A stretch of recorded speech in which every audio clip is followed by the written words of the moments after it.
Final Fantasy was the series that made me want to step into voice acting in my younger years. When Final Fantasy X came out and it was the first voiced JRPG, that moment was like, that's what I want to do.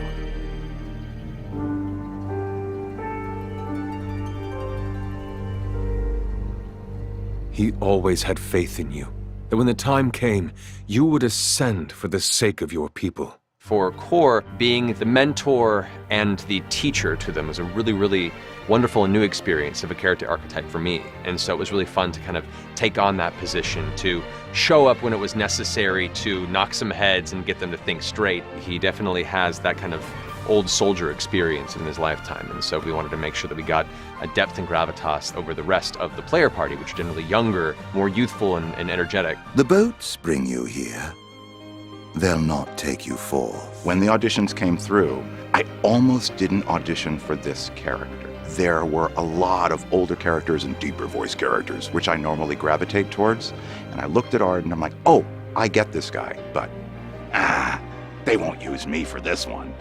And I did one take because I went, he's a lot of fun. The differences between Gladio and myself are vast. Gladio is outgoing and has muscles and hair, and I'm not like that. Voicing Noctis was definitely a journey. He's someone who tries very hard to be cool, but doesn't really know how to go about doing it. Everything he says has just a little bit of weight to it. He doesn't know how to just sort of like throw things away and go with the flow. He's kind of a nervous young man who tries to hide it, but he's not always successful in doing that.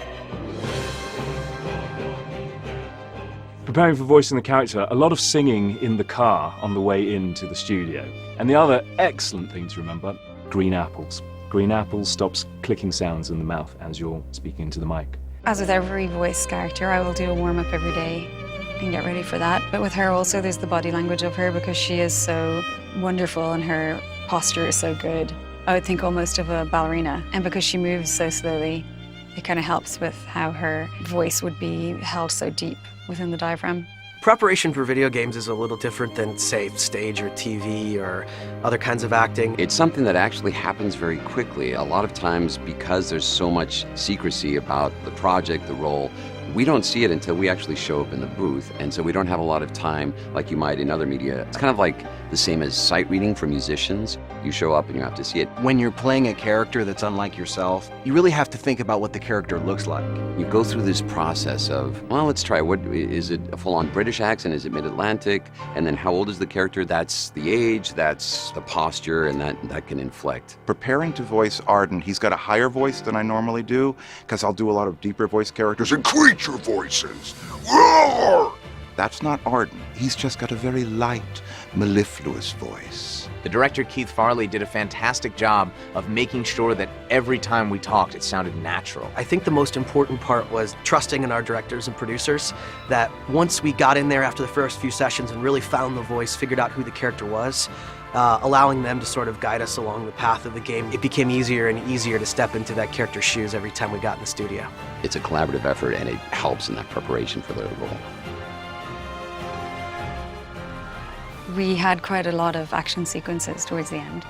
That was really fun. Some of the action you would never get to do in real life. So this, you really get to just embody it and imagine it, and it's so creative. You really get to just let go and be totally nuts in the studio. There's so many incredible quotable lines from Final Fantasy 15, but without giving any away, I think my recurring, most fun one is just variations of Noct and his name. Noct! Noct! Noct! Oh, Noct! There's some wacky stuff that we did when the guys were running around where Prompto says something like, "Hey Noct, how often do you go fishing?" And Noct goes, "Every day." And that was how it was written in the script, E-R-R-Y-D-A-Y. We were like, are we really gonna make this that contemporary? And we'll see if it's in the game.